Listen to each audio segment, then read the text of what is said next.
Olá, seja muito bem-vindo, muito bem-vinda ao nosso podcast do Espaço Treinando para a Vida. E hoje eu trouxe um tema muito interessante. Diagnóstico não é sentença de vida, não é destino, não define quem você é. E por isso mesmo eu trouxe agora uma especialista, a doutora Jéssica Caiene. Ela é neuropediatra e ela vai falar um pouco sobre isso, porque nós sabemos que é tão difícil lidar com esse diagnóstico, que às vezes não é bem o que a gente queria. E eu vou deixar ela ficar à vontade para ela se apresentar e logo em seguida a gente continua o nosso bate-papo. Cleide, eu gostaria de agradecer aí pela oportunidade de poder levar um pouquinho do conhecimento que eu tenho para vocês, principalmente para os pais, né, que vão ouvir aí esse podcast, porque realmente é muito importante a gente tentar, de alguma forma, desconstruir um pouco padrões que são estabelecidos e saber que é possível ser feito muita coisa, que o diagnóstico, quando ele é estabelecido, seja qual for, é a busca de clarear um caminho, né, de criar estratégias, buscar soluções. E é exatamente isso que eu falo com os pais.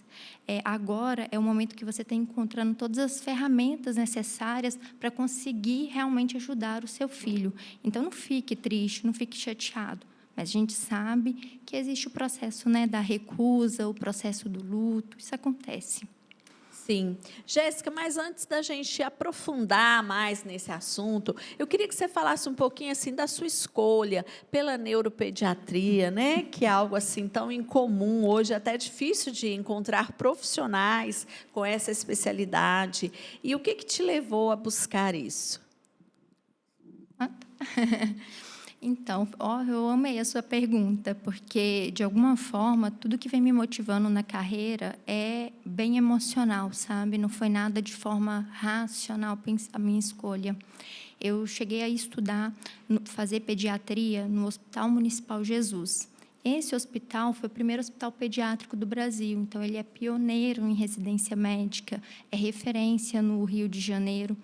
E lá, por ser pacientes que são muito graves, tem um perfil muito de paciente mais crônico, da parte da neurologia. Então, eu falo do segundo mês da residência da pediatria, eu nunca tive dúvida que eu já queria a neuro, porque eu via que meu olhar diante daqueles familiares estavam diferente dos meus colegas que estavam fazendo a pediatria. Eu olhava para as crianças que estavam lá na enfermaria e, às vezes, crianças que estavam há um tempo lá internadas, geralmente é a mãe que acompanha.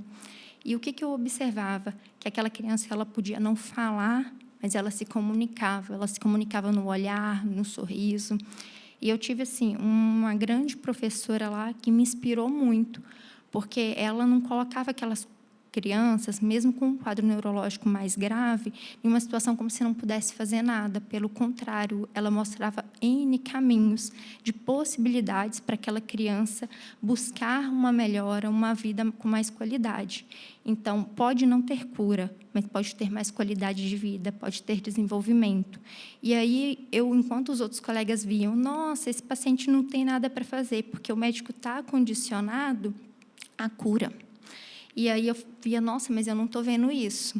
Então, o primeiro pontapé assim, que me motivou a entrar na neuropediatria foi exatamente isso. E aí, depois que eu formei em pediatria, eu já entrei direto na neuropediatria.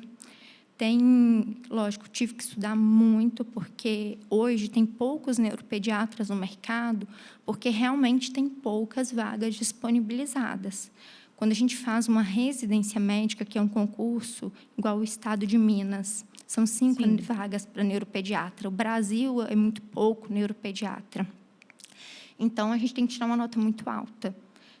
Graças a Deus, eu consegui escolher a dedo. Assim, eu falo que Deus foi muito generoso ali comigo. Consegui entrar na instituição que eu queria. Nossa, que bacana! Foram 7 aprovações. E aí eu escolhi a Universidade Federal do Rio de Janeiro, que, assim, sei que tudo na minha carreira tem um propósito. Então, um dos propósitos é retornar para o interior aqui. Minha família é daqui, meus pais. Mas eu também sinto muita falta de lá, porque é uma instituição, assim, em metro quadrado é a maior, ela oferece situações, é considerada a melhor federal hoje do Brasil. a quarta melhor da América Latina. Então, eu tive uma estrutura lá em que, lógico que eu sinto muita falta de ter essa troca e estar agregando, mas me deparei com casos lá que eu sei que, de alguma forma, me marcaram como pessoa e me marcaram na questão também do conhecimento para poder hoje trazer isso tudo para o Vale do Aço, né? Foi uma construção, né? Um processo que você passou e que hoje você está trazendo aqui para a nossa região. Eu já te acompanho há algum tempo, né? Mesmo antes de você vir para cá, e vejo assim a riqueza mesmo do seu trabalho e desse investimento que você faz, não só na criança, mas na família, né, como um todo. E aí eu vi essa fala que você trouxe, ela até vem de encontro a um outro podcast que nós fizemos aqui, falando sobre essa questão mesmo da mãe, né, que às vezes essa mãe ela passa a nem ter nome, né, ela é a mãe do fulano, né, ou da fulana. Às vezes essa mãe está ali já também muito sofrida. E esse olhar de ajudar, e que você falou, de trazer o mínimo de qualidade de vida, ele é muito importante, né, Jéssica? Com certeza. E um dos pilares que eu sempre tento também trazer é entender o cenário social daquela família. A que ponto a gente consegue aderir, o que tem de acesso, o que eu, como médica, posso gerar de acesso para aquela família, o que é possível, porque o ideal é aquilo que é possível ser aplicado, né? E não o que está ali no livro. E ter esse olhar que todo mundo tem um potencial para aprender. Não importa, assim, o nível social, intelectual. Sempre quando a gente utiliza palavras simples, os pais têm a capacidade de conseguir compreender o que nós queremos falar. Então, eu tento trazer ao máximo esse conhecimento, essa orientação, porque eu sei que isso chega a impactar diretamente no processo terapêutico. E mostrar, né, para o pai, olha, a gente vai seguir esse caminho aqui agora, isso aqui é importante, porque gera muita ansiedade no início. Ficam muito perdidos. E às vezes, uma busca incessante de conhecimento, mas que não sabem organizar aquele raciocínio e quer fazer tudo, né, ao mesmo tempo. Verdade. E você trouxe um outro ponto muito importante, que é trazer a linguagem, né, adequada para aquele nível social, para aquela pessoa, porque eu vejo muitos profissionais, até excelentes profissionais, só que, às vezes, descuidam desse lado, acabam falando como se estivesse falando para os seus pares, né? Para outros médicos ou para outros profissionais daquela área. E, enquanto a gente atende, né, uma criança, uma família, a gente precisa traduzir essas palavras numa forma que seja compreensível. E outra coisa que você trouxe também é essa adequação de recursos, né? Quais os recursos, quais as estratégias que são viáveis para essa família, e não só aquilo que está realmente prescrita nos livros, né? Porque no processo todo terapêutico, Cleide, ele vai muito além só de uma prescrição, entendeu? Quando você consegue entender realmente a necessidade daquela família, o que está gerando mais prejuízo, você consegue, de forma mais efetiva, ajudar. E o que eu chego a observar é que, assim, até para quando a gente também não tem um conhecimento, para os pais identificar o que é prioridade para não querer fazer tudo ao mesmo tempo, isso às vezes é difícil. Só que quando nós somos bons ouvintes como profissionais, né? E isso envolve, assim, eu como médica, e tem os terapeutas, quando a gente consegue ouvir, a gente consegue entender aonde está realmente aquele maior sofrimento, aquele maior prejuízo, para poder fazer a abordagem adequada, né? Sim, sim. E quando que a família, né, precisa procurar um neuropediatra? Né, às vezes precisa de um encaminhamento, ou a própria família consegue detectar essa necessidade? Então, a gente tem causas de uma forma muito diversa quando vai procurar o neuropediatra.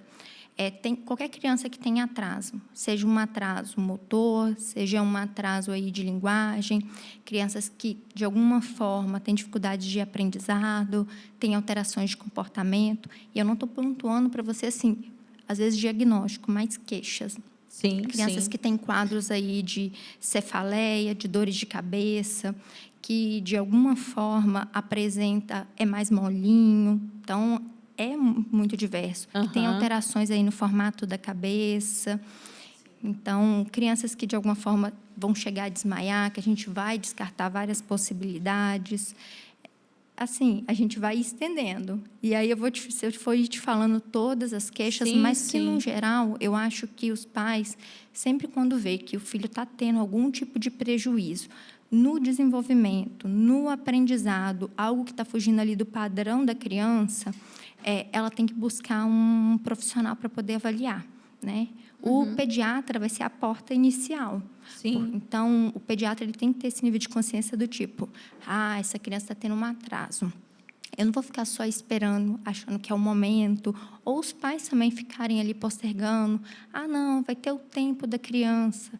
Porque o que eu vejo é que os sintomas, eles têm várias possibilidades de diagnóstico, e a gente só tem realmente resultados quando a gente tem um diagnóstico de forma adequada. Exato. E é importante isso que você falou, né? Não quer dizer que a criança vai ter um diagnóstico ou não, mas se ela tem um atraso, quanto antes procura, né, essa ajuda, procura o profissional, melhor. Porque se for um atraso e que vai, né, poder se desenvolver rapidinho, ótimo. Se não for também, se for algo, né, mais grave, que vai precisar de um tratamento, também ótimo chegar primeiro, né? Porque a gente tem visto muitos artigos científicos, muita pesquisa baseada em evidência, apontando para isso, né? Que quanto mais nova a criança recebe as intervenções, melhor é o prognóstico, né? Sem sombra de dúvida. Isso faz total diferença, né? Essa intervenção Sim. precoce. E, em contrapartida, eu também sei que os resultados de uma criança, eu sou um dos pilares do processo todo. Para que a gente consiga ter bons resultados, tem toda uma equipe multidisciplinar em torno. Então, não adianta ir lá e falar, eu vou ir na doutora, que ela é boa, e deixar, agora eu vou economizar aqui no psicólogo, no terapeuta, no fundo que seja.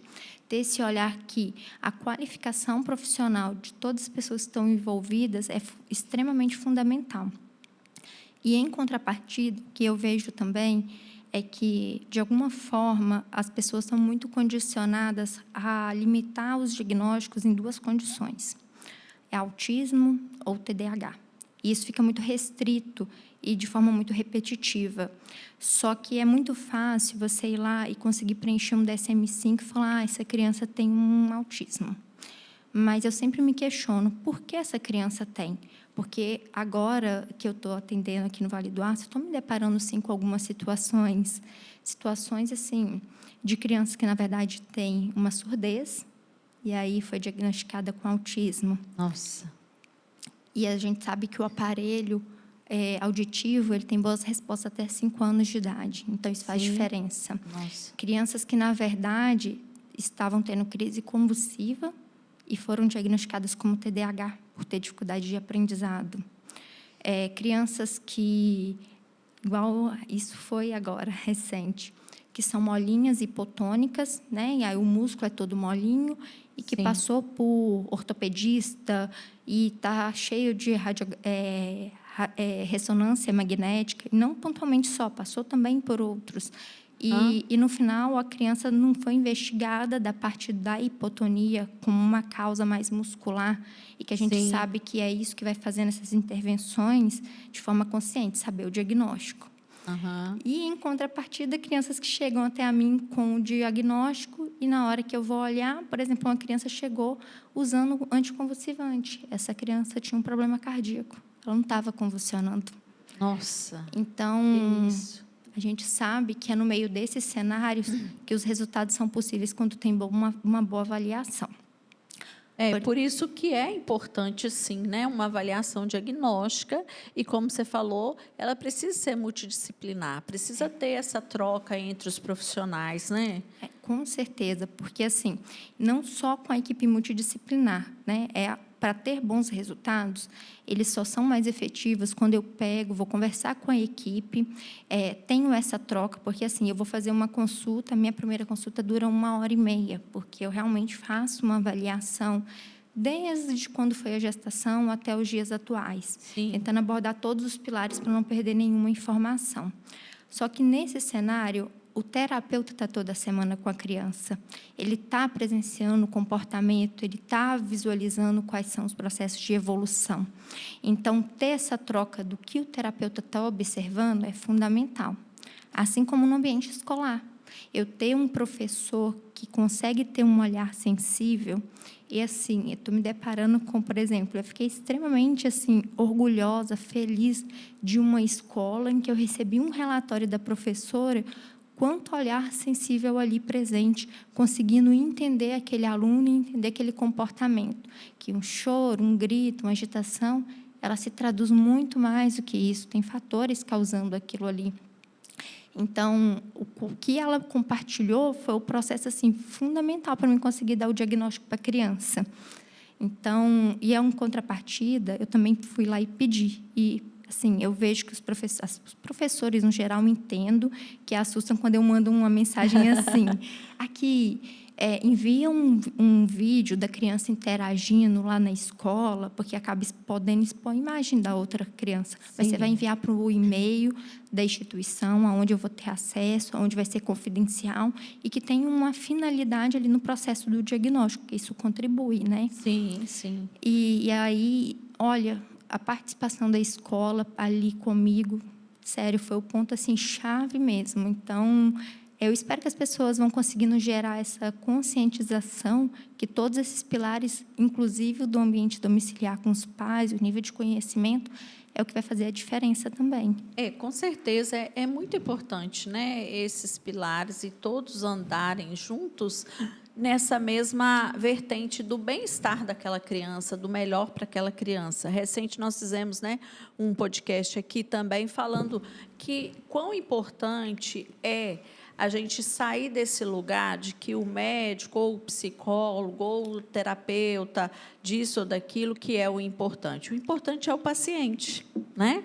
Ele que tem que ocupar esse lugar de maior importância nos nossos consultórios. E, por isso, a gente precisa buscar ajuda, né? Como você falou, buscar aí o que essa escola relata, o que essa mãe relata, o que os outros profissionais que já atenderam essa criança estão relatando. E ir juntando, né, as pecinhas desse quebra-cabeça. Não é tão simples assim fechar um diagnóstico, né? Não.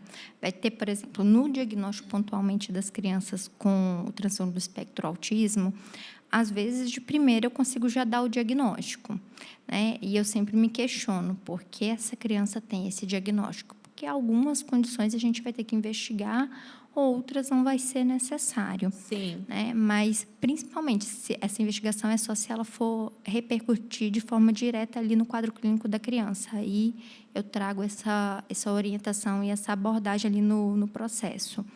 Agora, vai ter criança que você vai ver que tem algumas características e outras geram dúvidas. Então, nesse processo todo, a gente vai ir montando quebra-cabeça e esclarecendo tudo, né? Porque você vê que algumas coisas vão a favor dos sintomas e outros vão contra. E o que eu sempre tento trazer? É entender o comportamento realmente, o que está desencadeando aquilo, ver de uma forma muito mais profunda para conseguir compreender, né? Porque aquela criança... Porque se a gente for preencher um DSM-5, você, eu, várias pessoas vai ter alguma característica. Sim. Mas isso não quer dizer que tenha o diagnóstico, né? Exato. É importante também isso que você falou, da singularidade, né?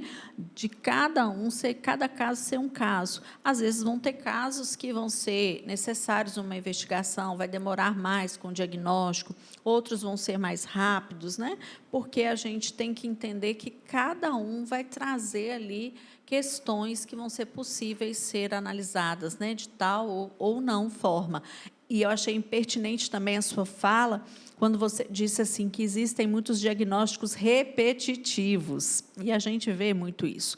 Eu, como psicólogo, que estou aí há mais de 20 anos no mercado, quantas vezes eu já peguei laudos, já peguei, né, relatórios de colegas aí que parecia que era um Ctrl+C, Ctrl+V, de um e de outro, receituários médicos, né, a mesma medicação para aquele tanto de criança. Então, assim, é claro que a gente sabe que em um dado momento vão ser repetir-se mesmo, né, vão se repetir. Mas, às vezes, dá essa sensação, né, de que não está sendo olhado na profundidade. Exatamente. E aí a distribuição também das terapias, né? Elas têm que ser muito de acordo com as maiores demandas, né, da criança naquele primeiro momento. Sim. Não é o Ctrl+C, Ctrl+V, na maioria das vezes não vai funcionar, né? Até a distribuição realmente ali, terapia, os medicamentos, as Qual que é a calças. prioridade, né, daquele momento para aquela criança? Às vezes, por exemplo, né, a gente sabe aí que às vezes o protocolo padrão, ouro, seria, né, para o autismo aí, a terapia, a fono, né, mais isso, mais aquilo. Mas para essa criança específica e para esse tipo de família que tem essa condição social, o que, que eles vão priorizar nesse momento? Exatamente. E é muito comum também uma outra situação, né? Principalmente quando eu pego criança que tem autismo, que é o nível de suporte 1, que você vê que tem uma inteligência preservada, tem sintomas, sim, que geram prejuízo. Eu fiquei até, assim, refletindo quando a mãe me falou algo. Aí eu acho relevante falar. Ela falou assim, todo mundo fala que a pessoa que tem o nível de suporte 1 é bem menos grave do que uma criança com nível 2, 3, que pode ter um cognitivo alterado, Comprometido, né? Exatamente.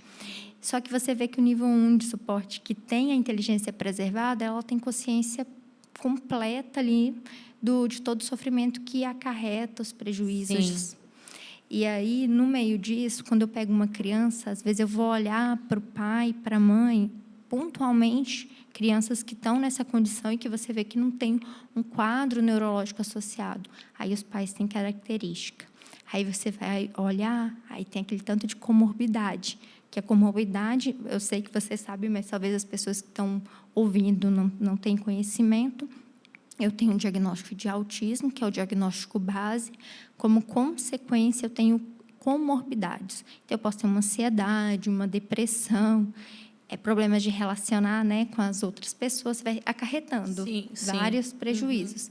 Aí você, um olhar diferenciado, até de orientar aqueles próprios pais, não do diagnóstico, né, porque eu estou ali avaliando a criança, mas trazer esse olhar, olha, o seu filho tem esse diagnóstico, e a gente consegue, né, ter essa sensibilidade na hora do desenrolar da consulta, como os pais vão se manifestando, se expressando. Sim, sim. Então, essa orientação também eu acho que é fundamental ali.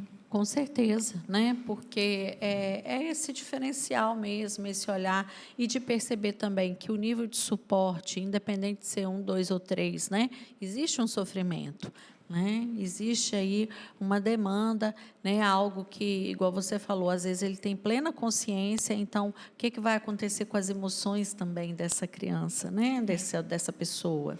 E pensando também no mercado de trabalho, né?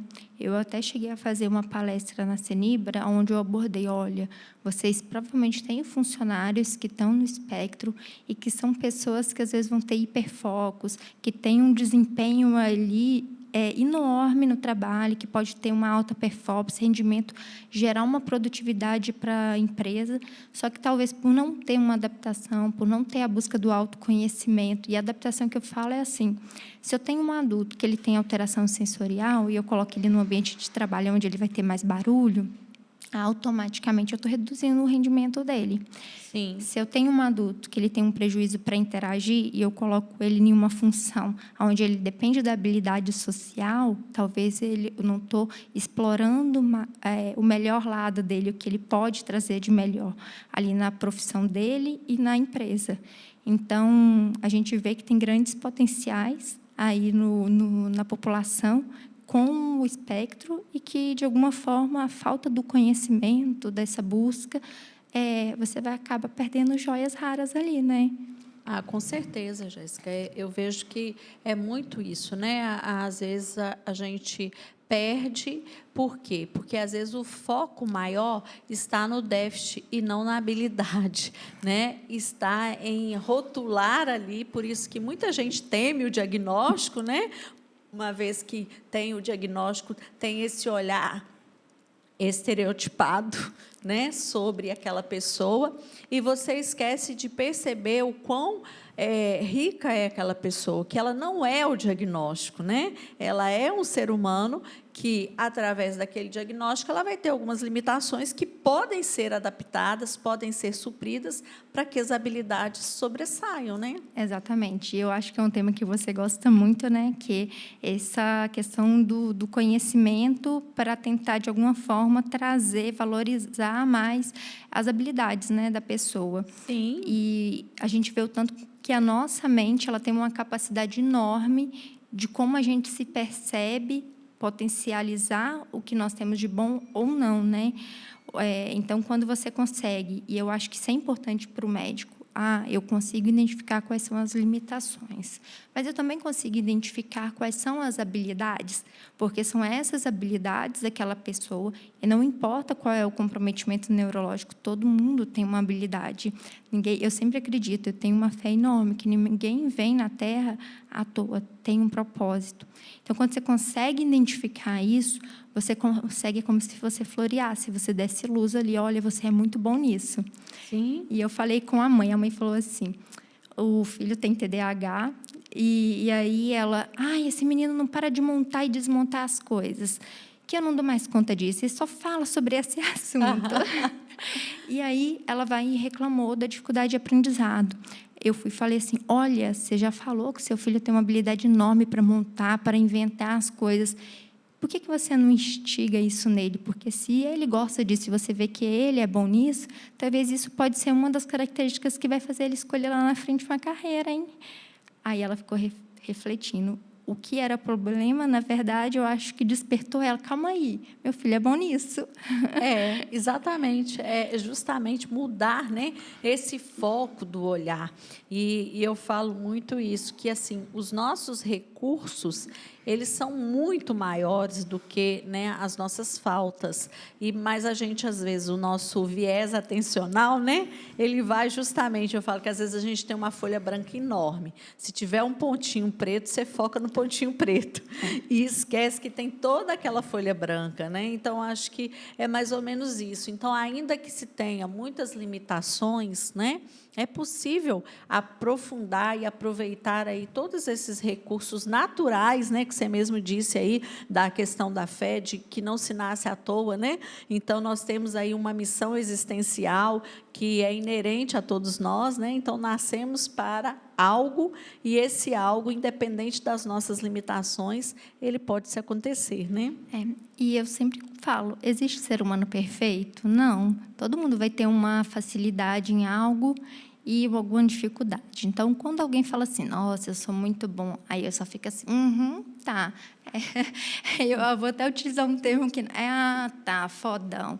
Porque não existe, entendeu? Até as crianças, por exemplo, que têm altas habilidades, que têm um coeficiente de inteligência elevado, elas vão ter, provavelmente, algum déficit, algum prejuízo, seja ele na social, seja na comunicação.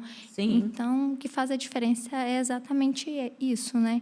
É equilibrar isso daí, né? E não ficar buscando a perfeição ou focar demais na imperfeição, né? E aí eu queria saber também, Jéssica, como que é esse processo assim de diagnóstico para a família, porque, né, a gente até falou aqui que o diagnóstico ele não é destino, que é o nosso tema, porque às vezes eu percebo, né, aqui na psicologia e entre os profissionais aqui do espaço, que existe uma relutância muitas vezes. Há pouco tempo tinha uma neuropsicóloga, né, avaliando aí uma criança, e aí diz ela que já chegou na última sessão, falou com a mãe assim, olha, agora já não precisa mais vir, na próxima eu já vou trazer o laudo e tal. E a mãe falou assim, não dá para você aplicar mais alguns testes, não? E aí, eu, fazendo a supervisão dela, ela falou comigo, seu Cleide, eu percebi que essa mãe está querendo protelar o resultado, porque ela está com medo de que tenha algum diagnóstico, então ela fica só querendo protelar para que não chegue essa hora da notícia que ela vai receber. É comum isso, Jéssica? A história, ela tende a se repetir, né? Primeiro, eu tenho aqueles pais em que, e geralmente, principalmente são os homens, tá? Chega a mãe lá no consultório com um sentimento de culpa, falando o seguinte: nossa, meu filho tinha esse atraso, tinha esses sintomas, mas eu não queria aceitar. Ou eu observava e compartilhava e as pessoas falavam que eu estava colocando situações do meu filho onde que não existem, e eu senti o sentimento de culpa. Ou tem aquele pai que é a figura masculina, né, que geralmente tende a ter uma dificuldade de aceitar os sintomas. Eu não estou falando nenhum diagnóstico. Sim. Então, isso é o que vai retardando, vai postergando uma avaliação. Aí, quando a gente chega no diagnóstico, existe o processo do luto, né? Ai, mas será? O que eu vou fazer? Meu Deus, será que meu filho vai ter profissão, vai conseguir casar? Será que ele vai desenvolver? Será que ele vai falar? Então, isso vai gerando esse sofrimento e é um momento ali que realmente é difícil aceitar, é difícil conseguir gerar esse equilíbrio no processo todo de entender o que aquela criança vai demandar, o que tem que ser feito, até que depois vem aquele processo da aceitação. Não é fácil, são famílias que realmente, assim, às vezes são crianças que demandam muito, só que eu lido com 2 tipos de mães, né? E família no geral. Aqueles que têm mais facilidade de ir lidando melhor com as demandas do dia a dia e tem uma perspectiva de conseguir trazer estratégias, e aquelas que realmente, porque a gente tem altos e baixos na vida, isso acontece, de sofrer mais, de não conseguir visualizar muito o processo todo, de se abater, né? Mas o segredo é sempre o seguinte: quando você já está nessa fase de exaustão, não desistir, acreditar que todo investimento, todo tempo dedicado, ou até investimento financeiro, é em prol do filho, sabendo que você vai ter, o seu filho vai ter ganhos no futuro. E quando a gente está nessa fase aí, dessa exaustão, o que eu posso fazer? Quais são as estratégias? Porque uma família doente, uma mãe doente, os resultados também do processo terapêutico vão ser menores, né? Sim, sim. É muito importante, né, esse olhar e essa, né, o próprio profissional, como você está trazendo aí, ter esse olhar que existem famílias que vão aderir mais, outras menos, né, que vão ter famílias que às vezes vai precisar desse olhar do profissional. Olha, mãe, olha, pai, eu sei que está difícil, né? É a humanização do atendimento, né? Eu sei que está difícil para você, eu sei que não é fácil, mas nós precisamos continuar, né? Porque o ganho vai ser maior. E aí uma outra coisa, né, que geralmente as pessoas perguntam muito quando fala-se de diagnóstico, é qual idade? A partir de que idade a gente consegue ter um diagnóstico? Tá. Aí você está se referindo à questão do autismo. Do autismo. Tá. Hoje, a Sociedade Brasileira de Pediatria, ela lançou, e também é de neuro, tá? É infantil, que o diagnóstico ele é a partir de 3 anos. Mas, quando a gente vai fazer uma retrospectiva ali dos sintomas, a gente vê que essa criança, ela tende a apresentar sintomas desde o período neonatal, período bebezinha mesmo ali, tá? Na hora do amamentar, não faz aquele contato visual com a mãe, chora muito, tem alterações do sono, então você vai vendo esses sintomas. À medida que a demanda social e cognitiva vai aumentando, os sintomas também vão ficando ali mais exuberantes, vão ficando mais claros. Aí, o que a gente vê? Que, nesse processo todo de diagnóstico, dá para dar o diagnóstico antes de 3 anos. Sempre quando está realmente ali o óbvio, está bem característico. Agora, tem essa questão do que foi lançado agora. O diagnóstico, eu acho que ele vai de forma muito individual, assim como vai ter crianças que com 3 anos ainda não vai dar tempo de ter o diagnóstico, que a gente vai dar depois, mas uma coisa é fato, mesmo que ainda não chegue o momento ali, se é ou não é, porque o peso de um diagnóstico, a importância de um diagnóstico, ele é exatamente igual na hora também de descartar um diagnóstico. Então, a gente tem que ter muito cuidado, porque é um diagnóstico onde a criança vai ser permanente, né? Sim, então, sim. Nesse cenário, a gente foca também no estímulo. A gente não vai ficar de braço cruzado. Enquanto eu não tenho um diagnóstico, eu não vou fazer uma intervenção? Eu vou trabalhar estimulando aonde estão aquelas áreas que estão em déficit da criança. Exato, né? Eu acho muito importante isso, independente de se fechar ou não um diagnóstico, se existe algum atraso, se existe algum déficit, vamos trabalhar em prol disso, vamos estimular, né? Vamos fazer alguma coisa e não ficar esperando só fechar um diagnóstico. Exatamente. Outra coisa, né, que é importante assim para esclarecer dessa área da neuropediatria, né, é saber assim hoje, né, quando as mães ou pai ou família procuram, existe neuropediatra na rede pública também? Então, foi uma escolha minha, né? Eu falei assim, como que eu posso, de alguma forma, hoje, contribuir em prol da sociedade? Então, eu tirei as segundas-feiras para fazer atendimento pelo SUS. Sim. Então, eu escolhi algumas prefeituras e pontuei, olha, trazem para mim as crianças mais graves, que necessitam de uma avaliação de forma mais urgente. Então, se eu posso te falar que hoje tem e eu estou lá. Que bom. E aí você vê que o quanto que faz diferença quando a gente tem pessoas que hoje estão ali na parte de liderar, né, como prefeitos, vereadores, ter esse nível de consciência, no gerar acessibilidade e também saber que não é só uma consulta, que ali é só um início, porque depois disso tem todo um trabalho também que deve ser feito. Mas isso vai variando muito, né, de prefeitura para prefeitura, mas eu sou muito daquela que eu tento gerar esse nível de consciência. Sim, E sim. no atendimento pelo SUS, que é uma coisa que me realiza muito, eu tenho uma idealização de levar o atendimento de uma forma que eu acho que não é pelo particular ou pelo SUS que o atendimento tem que ser diferenciado. A qualidade tem que ser a mesma. Talvez no SUS eu vou ter que falar menos, porque eu vou ter um número maior de pacientes, mas todas as perguntas, toda a evolução, todo o exame neurológico, ele vai ter o mesmo nível ali técnico, porque é isso que vai fazendo a gente nos motivar na carreira. Você vê que o Sim. nosso trabalho está impactando na vida daquela família, daquela criança, está fazendo a diferença. Não está sendo só um número, né? Claro, nossa, isso é importante demais. Que bacana esse trabalho seu. Eu vejo também que você traz muito essa consciência, né, para a rede social, né? Você traz lá o conteúdo de grande valia para as famílias e até mesmo para outros profissionais, né? Porque às vezes tem profissionais que, né, são de outras áreas ou até mesmo não estão ainda nesse nível de conhecimento que você traz e podem se beneficiar desse conteúdo. Você também faz palestras, Jéssica? Você falou aí da Cenibra, que você palestrou.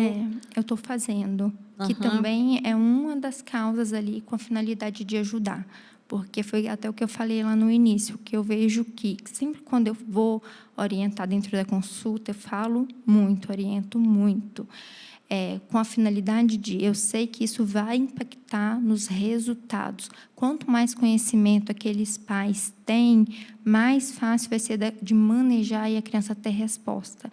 Então, uma das coisas que eu consigo fazer é levar esse conhecimento que eu tenho para as pessoas que talvez não vão ter tanta acessibilidade, para despertar um novo olhar de uma forma um pouco mais sensível no processo todo da criança ali no tratamento.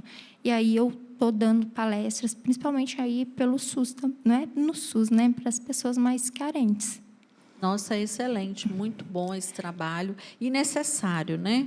A gente está sempre aqui também trazendo, através do podcast, uma forma também de chegar às pessoas esse conhecimento. Aqui no espaço a gente promove algumas ações assim, porque eu, como você, né, compartilho dessa ideia de que quanto mais a pessoa tiver acesso à informação, ao conhecimento de qualidade, melhores vão ser os resultados, né? Tanto de um tratamento quanto da qualidade de vida dessa pessoa, né? Você tem aí uma ferramenta assim poderosa para desconstruir padrões na cabeça das pessoas, porque você faz curso para capacitação dos psicólogos. Então, cada pessoa que passa aqui hoje, que você entrega um conhecimento, você também entrega o seu toque em que essa pessoa traga um olhar diferenciado sobre os pacientes que ela vai tocar. Então, o seu trabalho vai repercutindo de uma forma muito mais ampla. E aí você vê o quanto que hoje só o seu curso de formação, o quanto que vai fazendo diferença, fora tudo que você traz aqui do seu espaço, né, com os profissionais fazendo, trazendo também esse olhar humano ali no processo todo. Sim, e a gente perceber isso, né? Que a gente está sempre em construção e trabalhando junto, em parceria, né? Porque às vezes a gente ainda vê, né, alguns colegas aí da mesma formação com esse senso de competição, de concorrência, né? E não precisa disso, né? Nós podemos ser parceiros, tanto na mesma área, como áreas afins, como nós hoje estamos batendo esse papo aqui tão agradável, né? A gente poder trazer isso para a sociedade, né? Para essa humanização mesmo. A gente até conversou recente sobre essa questão de inteligência artificial, de tanta coisa tecnológica. A gente precisa aprender a usar isso a nosso favor e lembrar que essa questão do, né, do humano, do olhar, do afeto, é nós que temos que trazer, somos nós que vamos trazer para as pessoas, né, ao nosso redor. E contagiando, né? O Lurdiano, que esteve aqui recente com a gente, ele até falou, essa mudança precisa começar na gente, porque aí de mim encosta no meu vizinho, do meu vizinho no outro, até que a gente consegue mudar, né, uma gama maior de pessoas e a sociedade, quem quiçá, né? Exatamente. E aí a gente desconstruir padrões, não seguir a manada, né? Aquele pensamento do senso comum, porque nós, como seres humanos, a gente realmente tende a seguir aonde o fluxo está maior. Então, quando a gente luta por algo em que a maioria das pessoas está indo com um caminho oposto, você tem que tirar a força e acreditar que, mesmo você seguir nesse caminho, vai dar certo, que você vai começar a contagiar e a mudar a perspectiva de outras pessoas.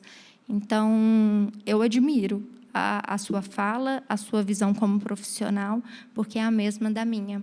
E é isso daí que vai me dando força, sabe? Para falar, não, eu estou tendo um olhar diferente, mas eu vou insistir porque é isso que eu acredito. Muito obrigada pela sua presença, Jéssica. Foi assim fantástico, né? Toda a contribuição que você trouxe. Tenho certeza que a gente vai voltar a se falar por aqui em outros lugares, né? Já estamos falando aí nos bastidores. Queria deixar você à vontade agora para você fazer aí, né, a sua mensagem final, seu agradecimento para o público, o que você quiser falar aí para a gente poder encerrar. Eu acho que principalmente, né, agradecer aí você pela oportunidade da gente poder trazer um tema que é relevante para todos, que a gente vai conseguir ajudar as pessoas e trazer aquela mensagem para os pais, em que, se de alguma forma ele suspeita que o filho tenha algum prejuízo, não fique postergando, não fique adiando, que foi o tema inicial, o diagnóstico não é destino, porque realmente não é. O seu filho vai continuar sendo seu filho, com o nome, ele vai ter um diagnóstico, mas nada vai mudar, na verdade, vai mudar para melhor, porque aí você vai conseguir ver realmente novos horizontes, soluções.